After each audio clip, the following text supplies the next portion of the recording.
on our online. So thank you so much for joining us, and thank you, Pierre, for having us as well in this session. We have 20 minutes together to discuss. We have a lot of things to discuss. But before we do that, may I ask you to just please introduce yourself and tell us what you do at the World Bank. Okay, sure, Romain.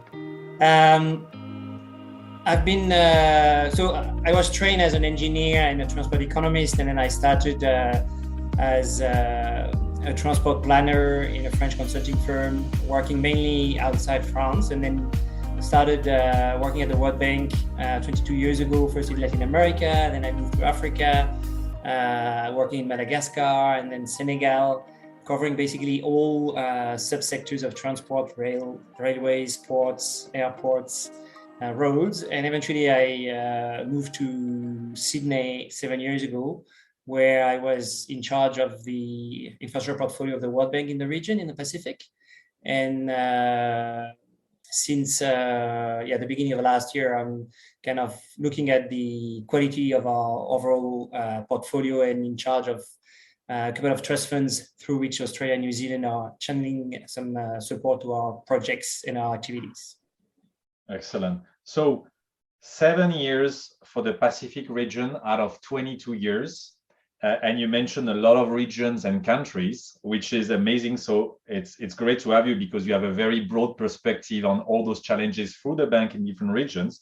So maybe to start a discussion, what are the specifics about the Pacific region that you could compare? You mentioned Madagascar. I know the Pacific, our audience know it's islands. Okay, they're islands, but Madagascar is one as well. You mentioned as well a Latin American region. So how can you explain to us a bit the challenges that, they're facing the Pacific region for the topic of transport, but also in general with the World Bank? Look, maybe starting from a kind of a general perspective, compared to other regions in the world, what's quite striking is that we're talking about much fewer people on a much bigger area. So the countries in the Pacific, that's probably a bit less than 3 million people spread over an area which is many times the size of the US or India. Just as an example, Kiribati is spread over 3,000 kilometers from east to west. Wow. And all these countries are very isolated from the rest of the world, very remote, far from the main markets, the main population centers. Everything gets more complicated there because everything is more costly. You need to bring food and pretty much everything to these islands. And when you work on these islands, you serve, again, a relatively small population, which means that in some countries like Tuvalu, where you have about 10,000 people, it's hard to kind of put together a team where you have an engineer and an economist and a financial management specialist and so on and so forth. So yeah, the main challenges I would say are related to scale and distance and remoteness, and isolation basically. And if then you ask specifically about transport. Look, I think the first thing to take into account to realize is that transport is, everywhere it's key, right? But especially in the Pacific, because of that isolation and the need to import food, the need to, if you want to have access to medical services, you probably need to fly somewhere or at least to take a boat. Even if you want to go to school, sometimes you have to take a boat every day. So airports and ports are actually becoming the literally the lifeline of these countries. Yeah. And some countries just because they need all the imports they get from the rest of the world, others because they're very dependent on tourism. And so without an airport, you can't get anyone from Australia, New Zealand, or the rest of the world. So transport, I would not say it's the most important sector because it doesn't mean anything, but it's definitely very, very important. So one has to take that into account when looking at the specificities of the transport sector in the Pacific. Yeah, I see that. So you mentioned airports, you mentioned ports. I guess this has to do with, you mentioned the scale and the remoteness and the islands. I was wondering if we could talk as well on the impact of climate change and the importance of resilience vis-a-vis those assets, because there are a few things that our audience may have heard of. I don't remember if it was not Kiribati, who at one point was discussing the idea to have the status of climate refugee, or there was a sort of an alarm to say, well, the sea level is rising, our coasts are being impacted. There is coastal erosion that impacts as well the roads that are on the coast, but also, I guess, the ports. So is that something that you would say is very important for the region, just looking at resilience? And if so, what are the concrete examples of the projects that they can adopt as measure to try to fight, to mitigate, or to adapt from climate change impact? Yeah. Look, you're fully right. Kiribati is probably the best known example of a country in the Pacific suffering from climate change. So it's not just about sea level rise, which is affecting Kiribati, because it might well be that in 50 years, Kiribati is not underwater, but not habitable anymore. But so beyond the sea level rise, there are also other aspects related to climate change, like fresh water, scarcity of fresh water, because in the water lenses, there's not that much fresh water anywhere on those islands, but the few that are left are often becoming brackish. So obviously water is a key thing for human beings. So it's getting more and more difficult to have access to fresh water. Then you mentioned as well coastal erosion, definitely, because most of the people live right next to the shore, and most of the infrastructure assets are next to the shore. So it's not so much that the islands are actually shrinking, but the coastline is moving. You look at pictures from the 1940s, 1950s, 1960s, and you see that those islands, the shape of these islands have changed. So where maybe you had a hospital, now it's underwater. Right, and at the last COP, the Minister of Foreign Affairs, I think from Tuvalu, he gave a speech from actually a location on the island that used to be away from the shore, and he was giving his speech with seawater up to his knees. To make people understand through a very strong and powerful image that it's actually a real issue, right? And then if you add to that the droughts, the floods that are also having a health impact. We don't really think about that, but it's not just that your house gets flooded. So it has an impact on waterborne diseases or malaria, cholera, or illnesses like this. And then the increase in the temperature of the water has an impact on coral reefs, so on local fisheries, even, because these countries are very much dependent in terms of their proteins intake on fish stocks, which are maybe growing somewhere but shrinking somewhere else. So the impact of climate change can be felt pretty much at every level: health, the cost of maintaining assets, the cost of building assets. And if we look into more specifically into transport, as you suggested, again, most of the roads are built right next to the shoreline. So when there is some coastal erosion, then a section of the road may become very quickly unusable, and the road has to be rebuilt further inland. But there's not necessarily a lot of space available for that. Ports are, of course, affected by sea level rise, storm surges, so more expensive as well to maintain and to build.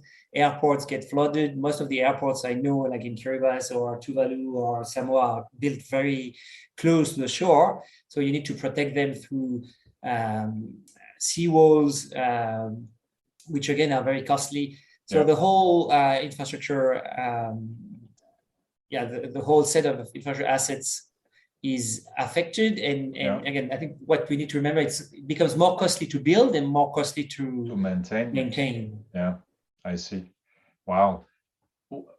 So all of those elements are part of adaptation, right? You're basically saying that because of the way it's set up, all the network needs to be protected, and it's additional cost. I'm just wondering if there are, but at the same time, so we talked about transport, but you also mentioned that it has an impact on other sectors, on health, fresh water. So it's like just human development in general. Are there other elements besides adaptation of those assets in transport that the World Bank is doing to try to, help those countries even outside transport? Or is it just there's not much that can be done besides adaptation?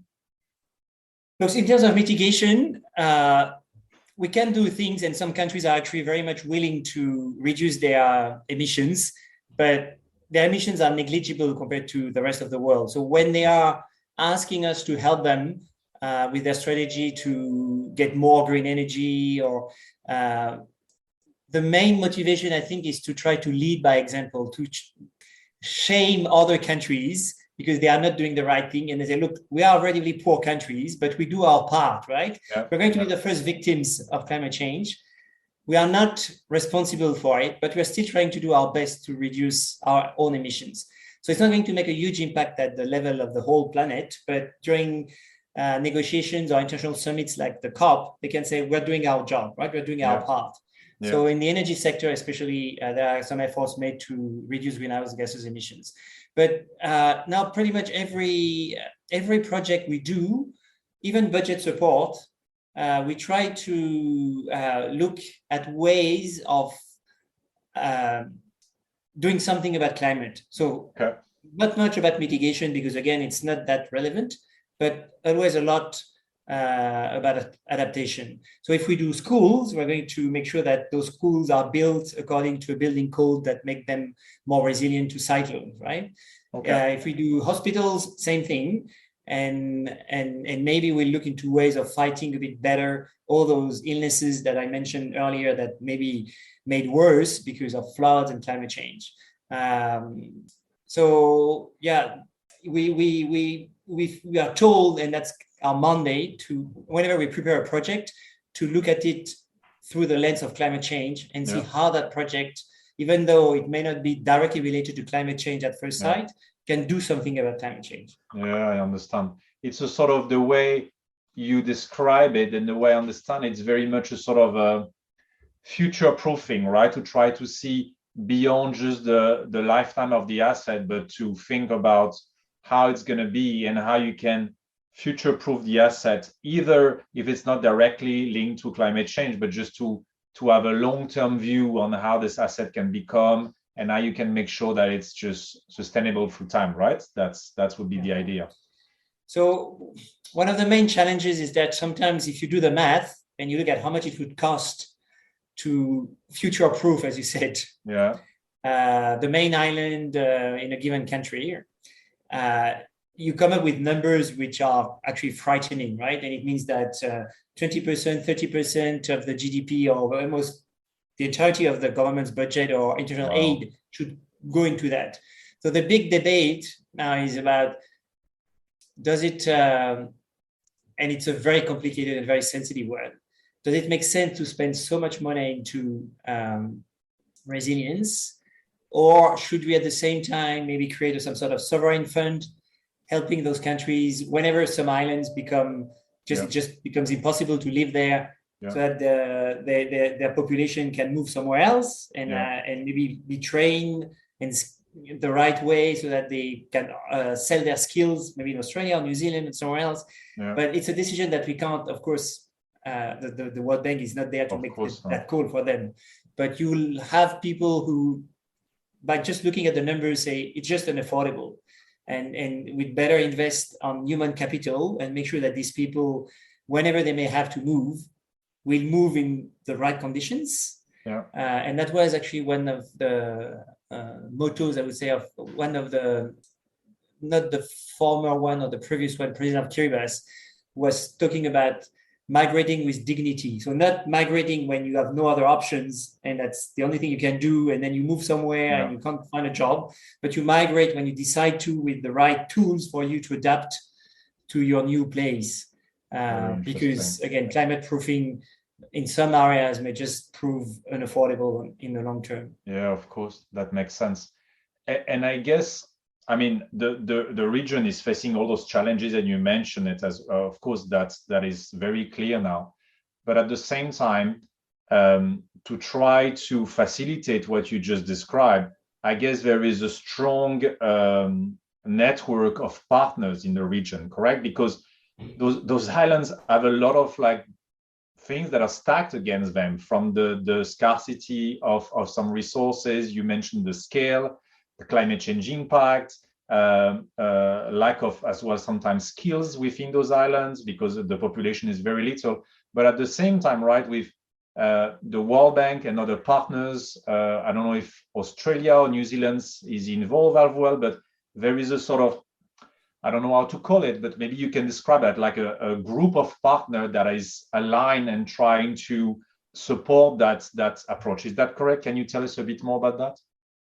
Yeah, no, it's totally correct.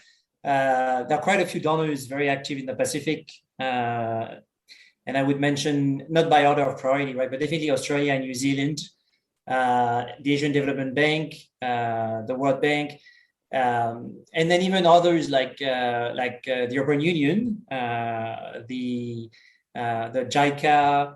And the good thing is that at least in the infrastructure sector, from what I can tell, again, having worked in Africa, Latin America,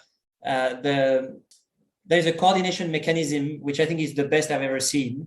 There is an agency that's called the Pacific Regional Infrastructure Facility, whereby all those donors meet every 3 or 4 months in the energy sector, in the transport sector, in the ICT sector, in urban areas. So, and that's a kind of a very good forum to exchange ideas, to discuss technical issues, to identify projects that then may be picked up by 1 donor or 2 donors. There are quite a few projects that I know of or I worked on, which actually were discussed during those meetings. And then someone raises their hands and say, oh, okay, this one, we can do it, and we'll do it with the ADB. Or so it's a very efficient coordination mechanism that also provides some technical assistance to countries or capacity building programs.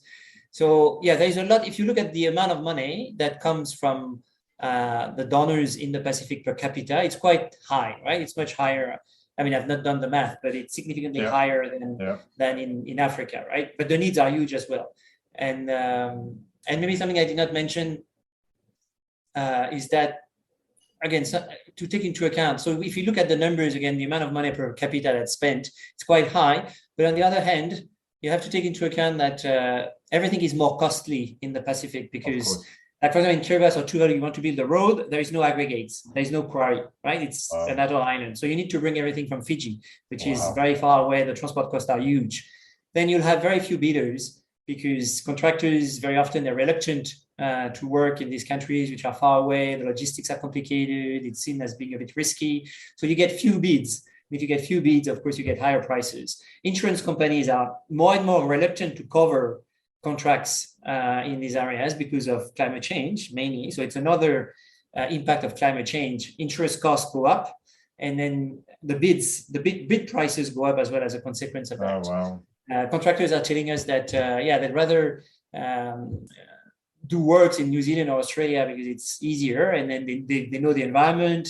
Their equipment is less exposed to saline environments, which is the case in the Pacific. So everything, if you look at the cost of a road per kilometer, or it's much higher in Kiribati than it would be definitely in Australia or New Zealand. So big costs as well, very high costs. And so that's why it makes sense, I guess, to have many donors involved. Yeah, I understand.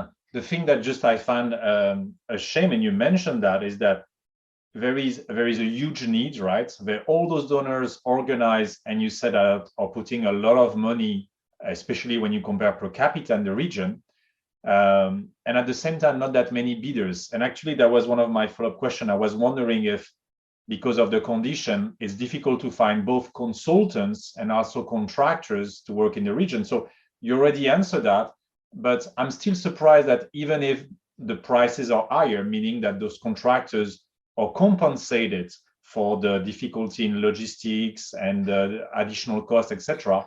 I would have still thought that contractors, especially if they are based from the region, you mentioned Australia or Southeast Asia, etc., there is still a sort of a reluctance to be engaged or to participate broadly in those projects. Is that correct? No, you're fully right. Look, maybe we should make a distinction between consulting services and contractors, works contract. Okay. Consulting services, again, we get not that many proposals, because if you want to be competitive, you have to team up with the local consultants to do the surveys, all the whatever has to be done on site, right? Yeah. And there are very few local consulting firms. So let's say in country X, there may be 2 or 3. So once those 2 or 3 have teamed up with a consulting firm from Australia or New Zealand or wherever else, assuming that you need international experience, because sometimes the local consultants can do the trick, but not every time, there is no room left or no other local consultants left to team up with for other consultants, right? So you end up with 2 or 3 proposals, not that many. Now for works, there is kind of a no man's land, I would say, between the small contracts, low value, which can be taken care or which can be done by local contractors, and then the big ones, which may be more than $5-10 million US, that are big enough to be attractive for contractors from overseas. But in between, let's say between $500,000 and $3 or $5 million, again, it's often too big for local contractors and too small for international contractors. So we're struggling with those contracts. So it's all about trying to package them in a way that maybe bundling pieces of works together, or so that it's not going to be left hanging with no one interested, either because the local contractors are again too small or don't have the capacity, or the foreign contractors see that it's just too small for them, and they'd rather focus on whatever is available at home or in some markets where it's seen as safer. Yeah. So another challenge in the region, and another way that you and with the World Bank have to strategize to really adapt to the local condition and be smart about the strategy to make sure that those projects are implemented and then the benefits really are yielded to the beneficiaries. I see that. Very interesting. Pierre, it's incredible, but we're already at the end of the 20-minute session. We covered just a glimpse of, I know, all your work on your portfolio in the Pacific region. So I would love to have you on another session, and our audience, I'm sure, was very interested by everything you shared with us today. So for that, I thank you very much, and we'll talk to you soon. Thanks very much, Romain. Happy to have another discussion if needed, when needed.